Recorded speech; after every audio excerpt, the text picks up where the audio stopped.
एक शक्ति है। दुनिया की कोई ताकत पब्लिक की क्रोध को आग बुझाने वाला दुनिया का कोई हथियार उसे कामयाब नहीं हो सकता।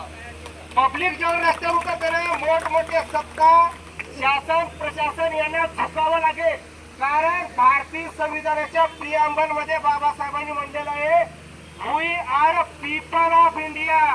भारतीय संविधान हे कोणत्याही शासन प्रशासनाला समर्पित झालेलं नाही, भारतीय संविधान हे जनतेला समर्पित झालेलं आहे। म्हणून संविधान हे 4 गोष्टीवर उभारलेलं आहे।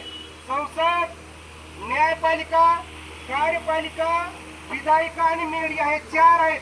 परंतु या संविधानाचे जे 4 पिलर आहेत याच्यापेक्षा सुद्धा सगळ्यात मोठा अदालत एक आहे आपल्या देशामध्ये। ते आहे का नाही तुम्हाला माहिती आहे का नाही?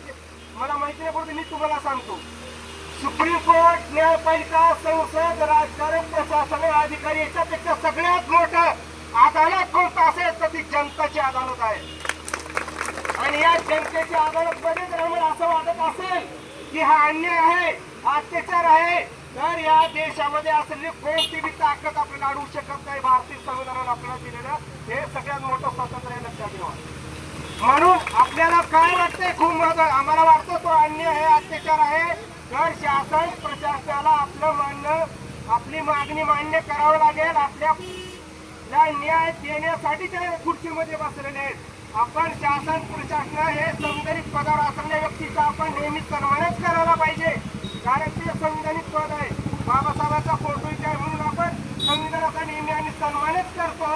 आणि त्यांनी सुद्धा आमचा नाही तर बाबासाहेब आंबेडकरांनी लिहिलेल्या घटनेचा संविधानात त्यांनी सन्मान ठेवला पाहिजे। आणि सन्मान ठेवणं त्या संविधानानुसार या गोर गरीब जे आहे वाणेगाव मध्ये असलेले जे जातीवादी समाजकंटक आहेत यांच्यावर आता कायदेशीर जर कारवाई नाही झाली तर उद्या कोणत्याही गावामध्ये काय राहील की अशा अन्याय सगळी वाढत जाईल। काही होत नाही। किशोरभाऊ डोंगरे 8 दिवस काय करतात, आंदोलन करतात, आधी उपाशी बसतात, लोक जमतात, मग याच्यामध्ये काही होत नाही। शासन प्रशासन काय करतं, फक्त पाहिजेची भूमिका घेतं। ही एक प्रकारचा मेसेज जनतेमध्ये जाऊ शकतो आणि हा मेसेज चुकीची धारणा याच्यामुळे भारतीय संविधानावर